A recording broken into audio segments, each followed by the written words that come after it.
नमस्कार। ध्रुवस्वामिनी का next question करते हैं। ध्रुवस्वामिनी नाटक का नायक आप किसे समझते हैं? क्या यह नायिका प्रधान नाटक है? प्रस्तुत नाटक में नायक किसे माना जाए? यह एक गंभीर और विवादास्पद प्रश्न है। प्रस्तुत नाटक में रामगुप्त और चंद्रगुप्त दो प्रधान पात्र हैं तथा नारी पात्रों में ध्रुवस्वामिनी प्रमुख नारी पात्र है।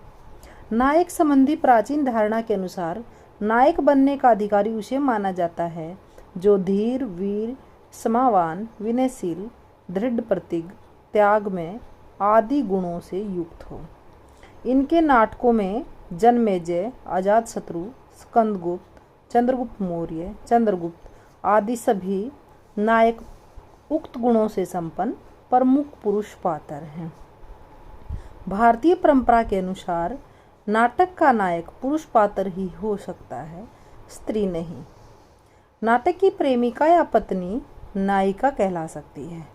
प्रसाद जी के अन्य नाटकों में नायक के निर्णय की कोई समस्या नहीं आती। ध्रुवस्वामिनी नाटक में पुरुष पात्रों के साथ साथ स्त्री पात्रों की प्रमुखता के कारण नायक का निर्णय कुछ कठिन सा प्रतीत होता है। नाटक में रामगुप्त प्रमुख पात्र है। वह उच्च कुल में उत्पन्न हुआ है तथा गुप्त साम्राज्य का अधिकृत शासक भी है, किंतु उसके चरित्र के जो गुण हैं धीरोदात्त नायक जैसे नहीं है। वह कायर, मध्यप, अयोग्य और विलासी है। राजपुरोहित ने उसके चरित्र की इन विशेषताओं को राज परिषद के सामने निर्भय रूप में प्रकट कर दिया था। यह रामगुप्त मृत और परवार्जित तो नहीं, पर गौरव से नष्ट, आचरण से पतित और कर्मों से राज किलवेशी कलीव है। वह इतना मर्यादा शून्य एवं डरपोक है कि सकराज के संधि प्रस्ताव को स्वीकार करके अपनी पत्नी ध्रुवस्वामिनी को उसे उपहार के रूप में देने के लिए तैयार हो जाता है। अतः यह संभव नहीं कि भारतीय संस्कृति के रक्षक प्रसाद जी ने ऐसे पात्र को अपने नाटक का नायक बनाते। चंद्रगुप्त ध्रुवस्वामिनी नाटक का दूसरा प्रमुख पात्र है। इसके चरित्र के सभी गुण, इसके जो चरित्र है उसमें सभी गुण विद्यमान हैं जो एक धीरोदात्त नायक के चरित्र में होने चाहिए। वह राजवंश में उत्पन्न वीर युवक है। उसके पिता सम्राट समुद्रगुप्त उसके चरित्र के महान गुणों के कारण ही उसे राज्य का अधिकारी घोषित करते हैं, किंतु अपने पिता की मृत्यु के पश्चात रामगुप्त छल कपट से राज्य के सिंहासन पर बैठ जाता है। गृह कलह तथा अशांति से बचने के लिए चंद्रगुप्त उसका खुलकर विरोध नहीं करता। इतना ही नहीं, रामगुप्त अपनी वाग्दत्ता का वर्णन कर देता है।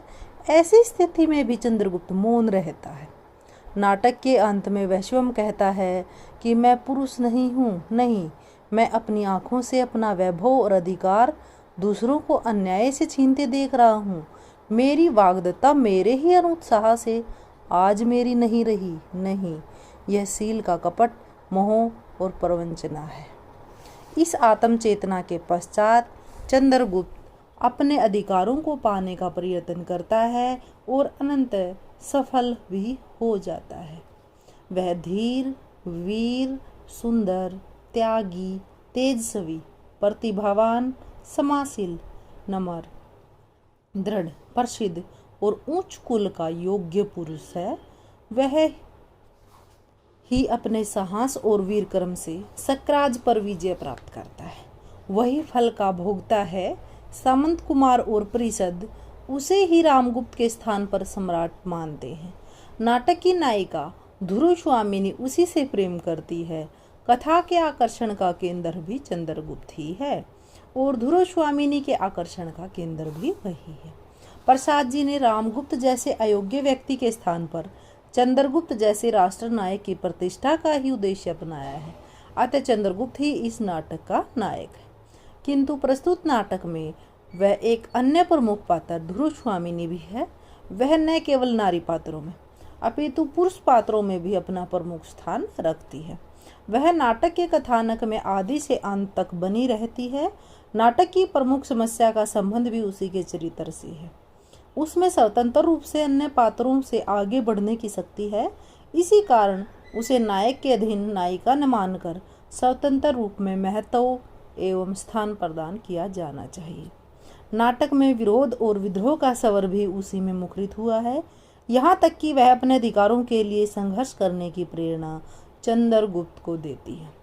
रामगुप्त द्वारा बिना किसी कारणों से बंदी बनाए जाने पर दुर्वामिनी उसे बंधन मुक्त होने के लिए प्रेरित करती हुई कहती है, झटक दो इन लोह श्रृंखलाओं को, यह मिथ्या ढोंग कोई नहीं सहेगा, तुम्हारा जो क्रोध है वो दुर्दैव भी नहीं। सकराज की मृत्यु के पश्चात दुर्वामिनी के चरित्र की तेजस्विता और भी अधिक चमक उठती है। वह शकदुर्ग की स्वामिनी बनी हुई है। वहाँ उसको ही महादेवी समझा जाता है। कोमा अपने पति का शव भी उसकी आज्ञा से ले जाती है। यहाँ तक कि उसकी आज्ञा के बिना रामगुप्त भी उसके कक्ष में नहीं आ सकता था। रामगुप्त भी उसकी आज्ञा पाने का इच्छुक है। सामंत कुमार भी दुर्वामिनी का ही अधिकार मानते हैं। वे कहते हैं, स्वामिनी, आपकी आज्ञा के विरुद्ध राजाधिराज ने निर्हिशंकों का संहार करवा दिया है। नाटक के अंत में उसे फल की प्राप्ति होती है। महादेवी दुर्वामिनी की जय के नारे लगाए जाते हैं। नाटककार ने भी उसके चरित्र को महत्व दिया है तथा उसके नाम पर नाटक का नामकरण किया है। गुप्त साम्राज्य के मान अपमान का प्रश्न भी उसके साथ जुड़ा हुआ है। पुरोहित भी उसी के पक्ष में सहमति देता है।